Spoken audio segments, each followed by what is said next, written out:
সাড়ে সাতির third phase শুরু হচ্ছে কুম্ভ রাশির জাতক জাতিকাদের। কেমন যাবে কুম্ভ রাশির জাতক জাতিকাদের থার্ড ফেজ, কি কি হতে চলেছে?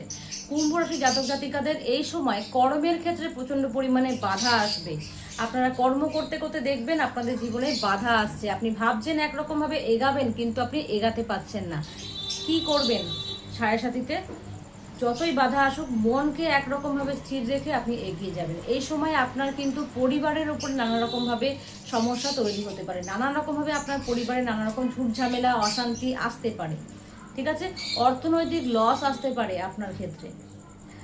কোনো রকমের বিমা ইস্যু এসবের দিকে যাওয়ার আগে চিন্তা করবেন। কোনো রকমভাবে কোনো বড় ইনভেস্টমেন্ট অর্থাৎ গাড়ি বাড়ি কেনার ক্ষেত্রে বা রিনোভেশন করার ক্ষেত্রে আপনাকে খুব ভেবেচিন্তে এই সময়টা এগাতে হবে।